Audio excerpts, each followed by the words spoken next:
So hello, everybody. My name is Abby, and I work at the Kenora Youth Wellness Hub. I am a counselor at the Kenora Youth Wellness Hub here, where we have a variety of services for youth ages 12 to 25.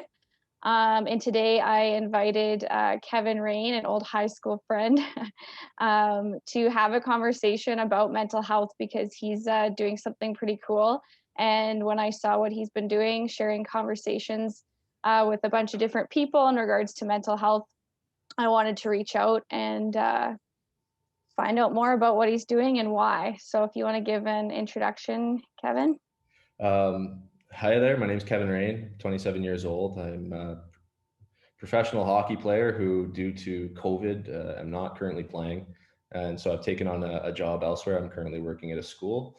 And, I've played pro for the last 7 years, and throughout the duration of that time have struggled with my own mental health. And so it's something that I'm coming to terms with. It's something that I maybe thought before I tackled it that it was something I didn't have to face, didn't have to go head on with, and it's something I've recently decided to do exactly that with. And so, thankfully, the support of my family and friends and everyone I've had the chance to discuss with have all been very encouraging in tackling my own issues. And so, I'm here to say that if you're struggling, to reach out to seek help. And of course, what I've done with that as of late is to start publicly discussing mental health, both generally and personally, with a variety of guests that have been able to come on my show or podcast or whatever we want to call it. And so I'm learning an amazing amount with all the discussions I'm able to have.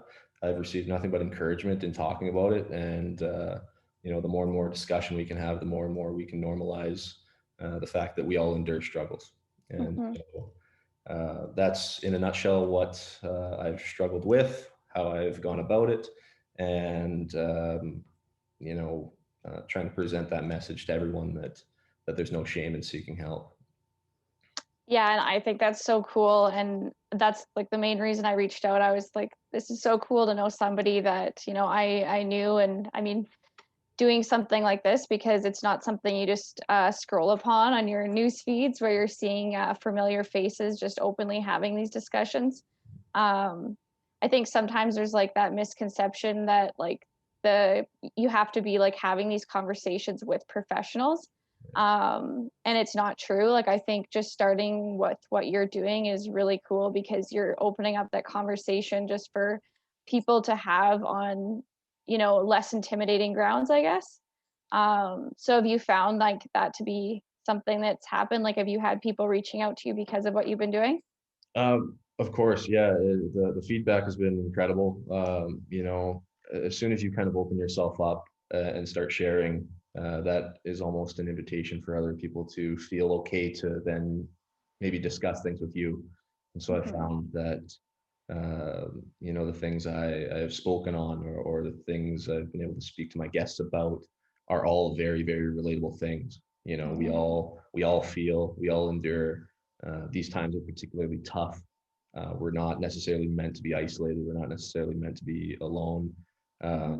And even prior to circumstances we face right now, given the whole pandemic, people feel alone even before they're actually alone. And so everything that I've spoken on, people are finding they relate to. There's definitely feedback saying that that it was really needed that they were able to see such a video. And I guess kind of back to the question, I am talking, these people I'm speaking with aren't professionals. We're just having a discussion.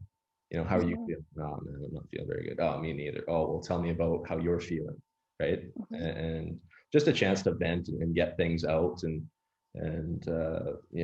discussion, whether it be with a professional or with a friend, is so healthy.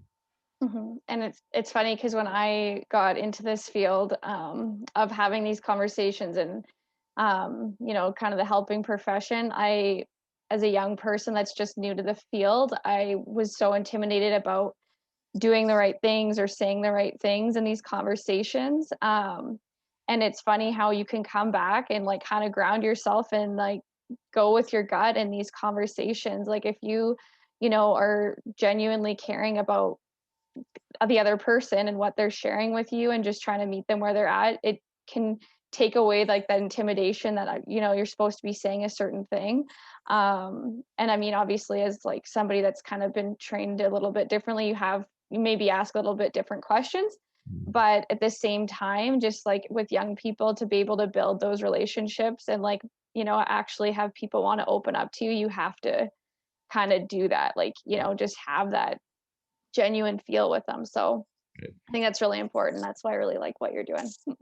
Yeah, and you know, it's something that with every episode, every step I kind of take forward, it's something I find reveals kind of another step beyond that, right? I don't know that I see an end necessarily to it, but you know, as much as say watching a video of mine or watching another video similar to it, where it is encouraging you to go and speak to somebody, can't deny how important it is to take that next step if you are feeling like discussions you might be having with your friends and family aren't quite enough.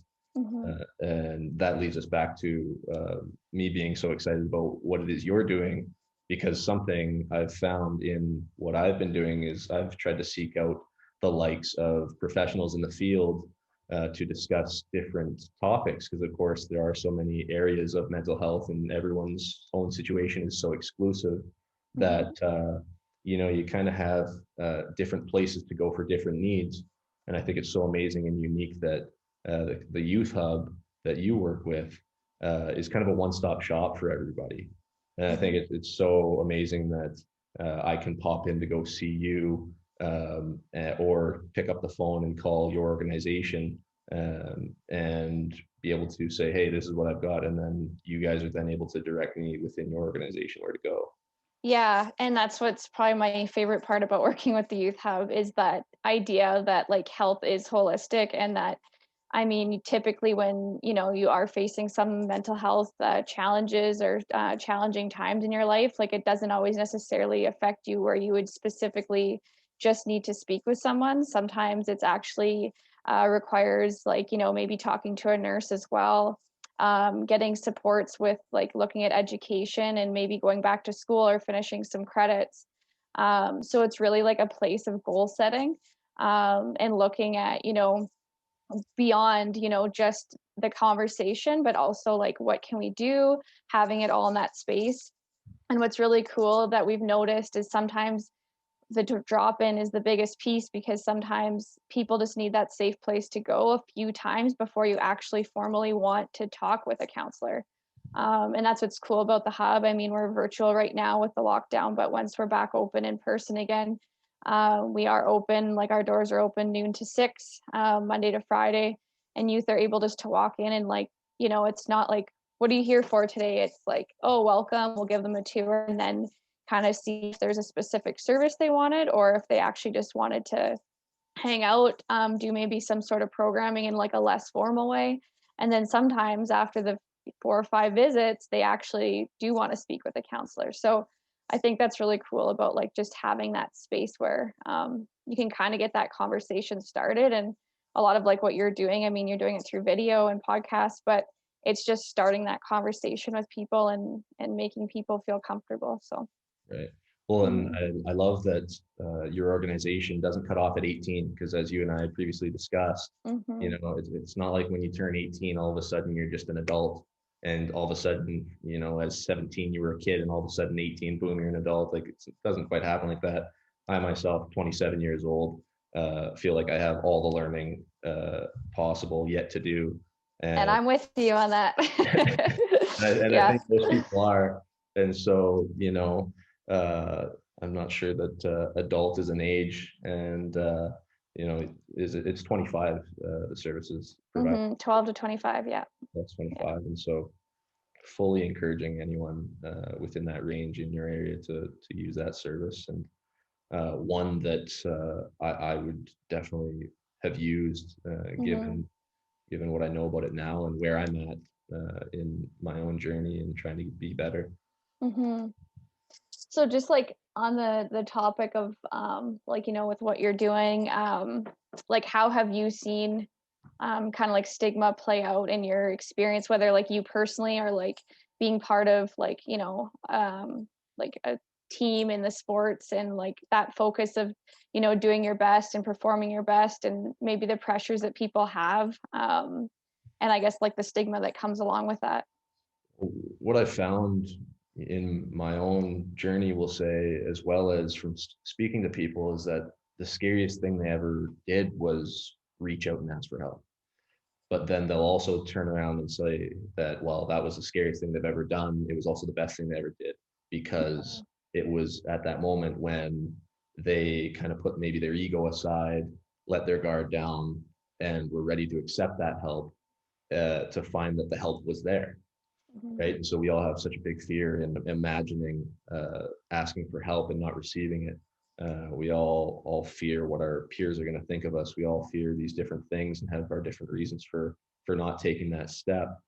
But in anybody I've spoke to, they all say that it was that moment when they realized that the people they were worried about not being on their side were definitely on their side, and even more so in that instance of vulnerability, when Mhm. when they seek that help. And to follow that up with, say, what I'm doing right now, I've never got a negative response. There's never been anybody in a comment or in an inbox or anything saying, oh, like, what are you doing, why are you doing that? Yeah. You should be ashamed of this. Everyone is very supportive, encouraging, especially during this time of the pandemic. Everyone's, it's either you, and if it's not you, it's somebody very close to you that is probably enduring struggles like these. Mhm. And so, we really need to be together on this, available for each other. And you find out when you ask for help that the people around you are. And if you don't have Sure. immediate people directly around you, well, then that's what organizations like yours are for. Mhm. Right. And then they go there and find that the people that they're looking for that support from are right where you are. Right. So um, Mhm. the stigma around seeking help is so uh, instilled in the fear that we all have of what others are going to think. Yeah. But speaking on my own experiences, I've never felt uh, so good in doing that. Right. I'm another one of those people to say, like, it's the best thing I ever did. Yeah. Right? That's And awesome. so it's encouraged further conversation, now on camera, off camera, all trying to solve or work towards being better myself, helping myself be better for those around me, and then people telling me their stories of the exact same thing. And so Mhm. um, stigma is a tough one. Of course, there's so many different unique cases, but there comes a point when, if you really want to do it for yourself, then I encourage everyone to have the strength and courage to do that. Yeah, that's awesome. That kind of just makes me think about how I think there's still a lot of stigma in regards to understanding mental health versus mental illness.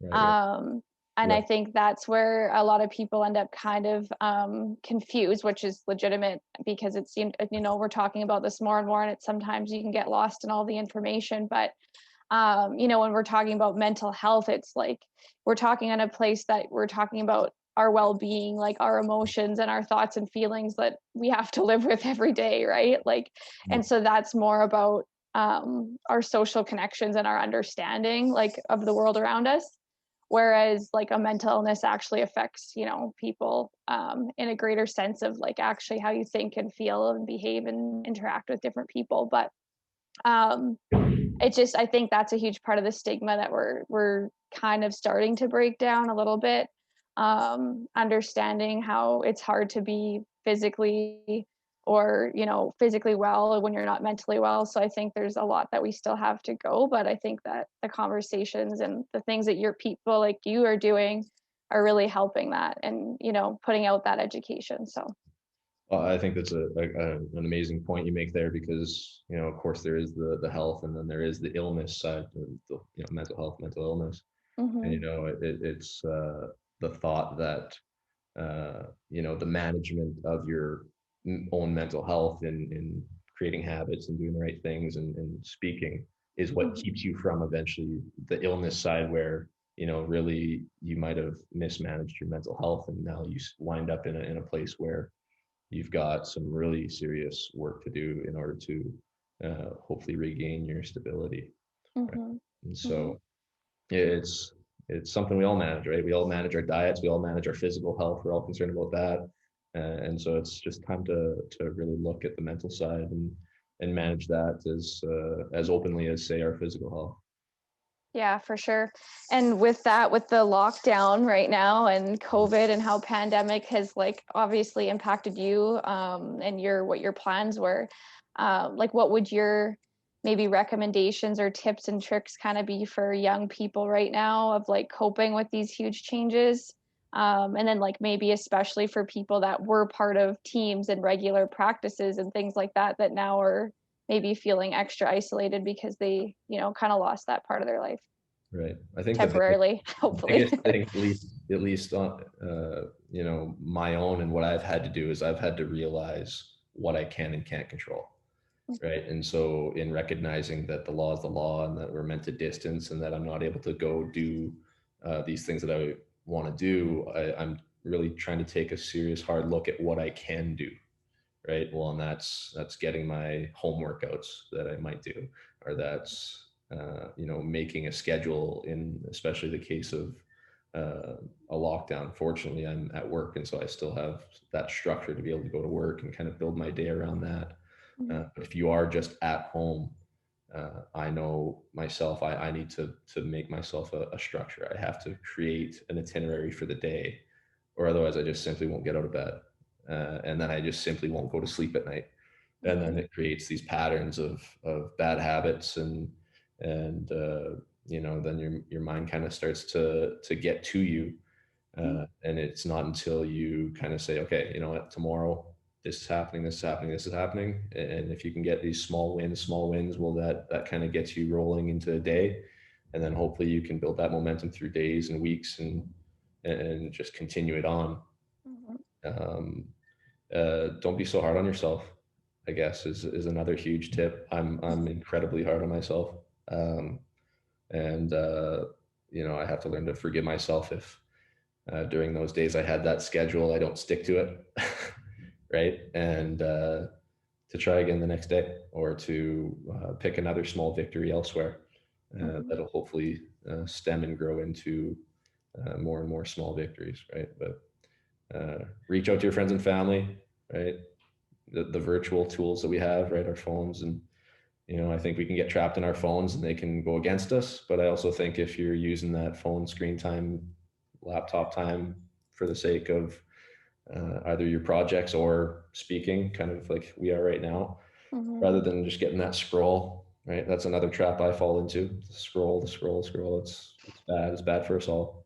Mhm. Um, but so it's a balance that each individual kind of finds on their own and find what works for you and